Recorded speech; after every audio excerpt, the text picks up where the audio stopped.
The News at 5 on 2 Works For You starts right now. This family has been here continuously for anyone that needed it and came with welcoming arms, and that's what we really need to do back for them.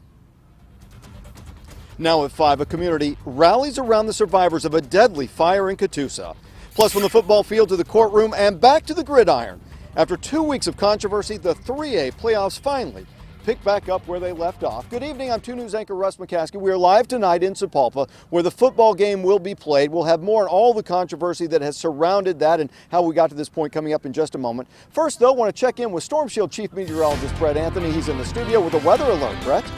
That's right, Russ. Some spring-like weather on the way this weekend. We could even have some thunderstorms Sunday night. They won't be severe, but we could get 1.5 inches of rain out of this, and that's a lot for December when we typically only average about 2.5 inches of precipitation for the entire month. But before we get to that, we're going to watch this warmer air down here by the Red River. Look at Dallas, currently at 67 degrees.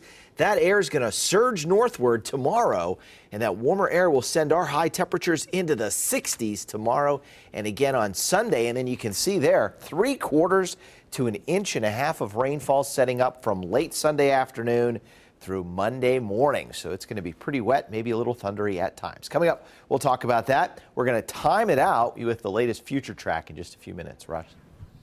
I look forward to that update, Brett. Thanks. An update now to breaking news. We first brought you on 2 News today. In the last hour, we found out what's to blame for a house fire that killed a 9-year-old girl.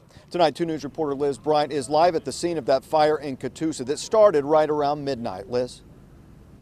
And Russ, the Catoosa fire chief just told me that an electrical cord is to blame for burning down this entire home behind me. He said that the electrical cord came from a lamp and it was actually plugged into one of those surge protector boxes. This fire started in the front of the house in the living room. They stand in prayer as smoke still rises from the home behind them. Someone who is like our mom and like our sister to have to go through everything like this is just really heartbreaking to have to see. And these sophomores from Catoosa High sent over by their best friend to look for her dogs and cat. The girls say their friend jumped out of her second-story bedroom window, but her 9-year-old sister did not make it. And just like the thought of not getting to see her.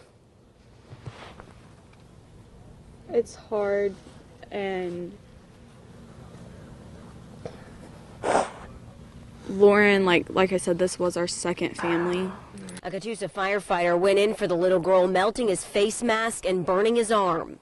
I seen them working hard trying to get inside that house and get the fire out and getting it under control and trying to get into that little girl because they knew the little girl was in there. The closest fire hydrant down the road, so neighbors strung water hoses across the street to help, while firefighters brought in tanker trucks, taking even more time.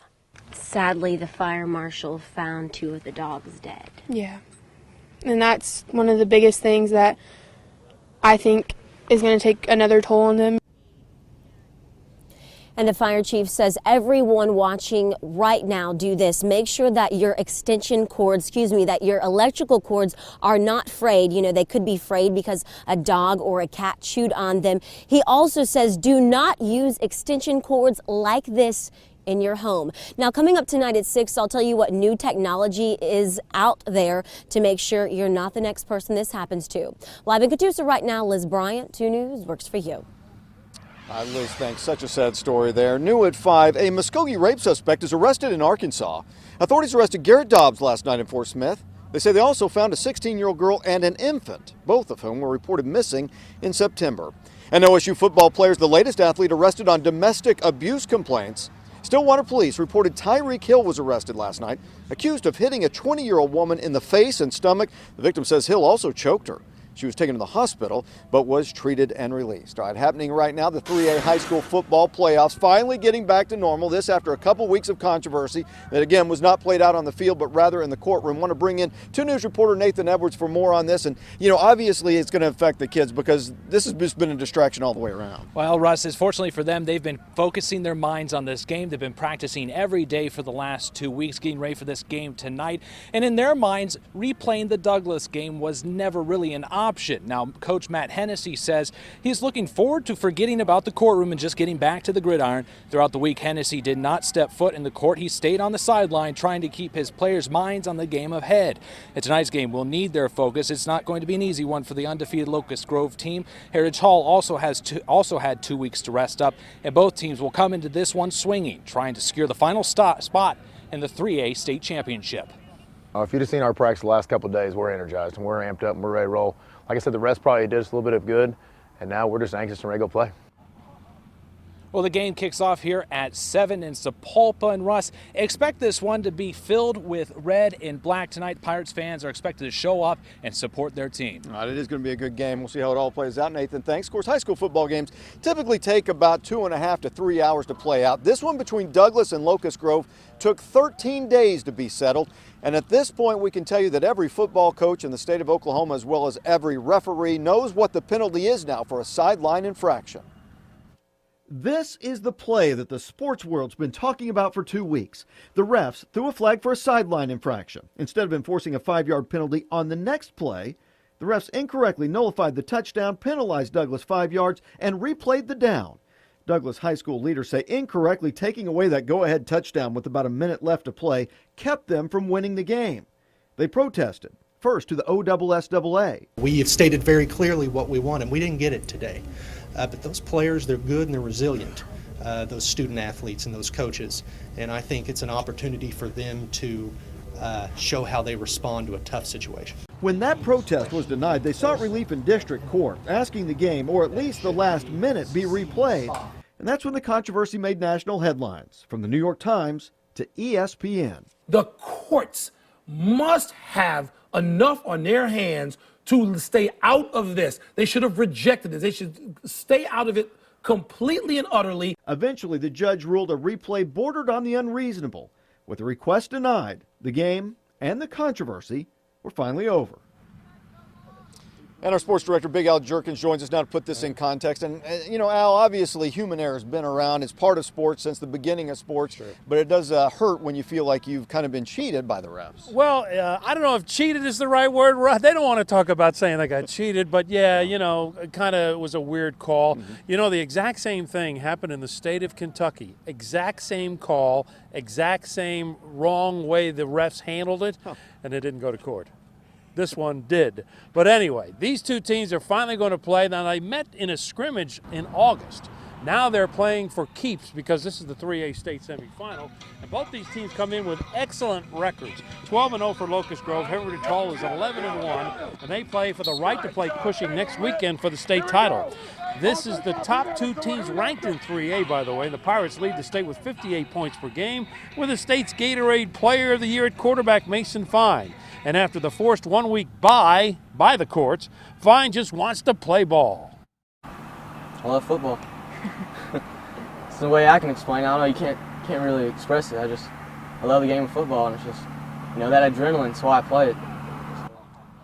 Fine expresses it big time on the football field. And I know these kids, Heritage Hall has arrived already. Locust Grove is on their way.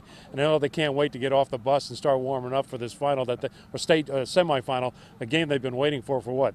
2.5, 3 weeks now, yeah. 2 weeks. All right, we'll see how it all plays out. Get it after it, huh? All right. I'm ready, too. It's time to do it here on the field, right? Let's go after it. All right, Al, thanks. I want to check in with our Storm Shield Chief Meteorologist, Brett Anthony. He has a traffic alert for us right now. How's it looking on the Friday drive home, Brett? Looks good, Russ. It's cloudy, so there's no sunshine slowdown for sure for westbound drivers. We've got those normal slowdowns going into downtown, also in 169 as it merges into Interstate 44 and around 244, and that's it. For a complete look at your traffic, it begins each weekday starting at 5 a.m.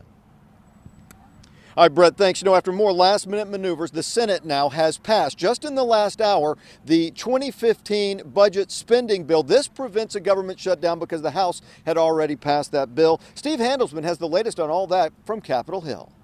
Hi, Russ. Thanks. President Obama said he's on board because this is the best he can get from the newly powerful Republicans.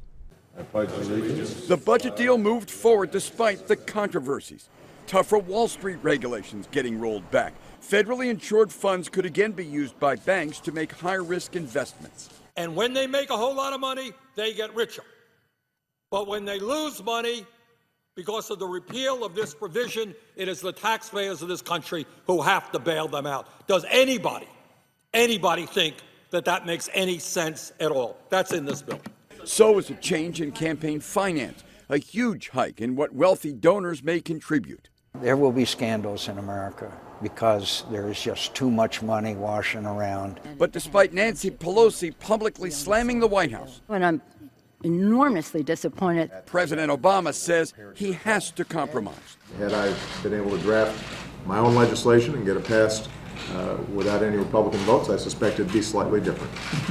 That is not the circumstance we find ourselves in. Defense gets fully funded. The fight against ISIS, every government agency like CDC through September 2015, except Homeland Security just through February, to try to roll back the Obama executive order on immigration.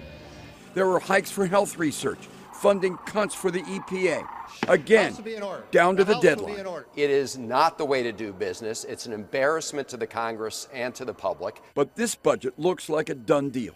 Next time, next year, when Republicans control both houses of Congress, President Obama and his Democrats figure they'll get even less of what they want. From Capitol Hill, I'm Steve Handelsman. 2 News works for you. All right, Steve, thanks. Coming up next, a project that stirred up a lot of controversy, an update on the satanic statue that's planned for the state capitol in Oklahoma City. And just one look outside, you know we're headed for a cloudy Friday night, but dry for high school football action. As we go to break, enjoy this, Christy Caswell's holiday picture from Grove.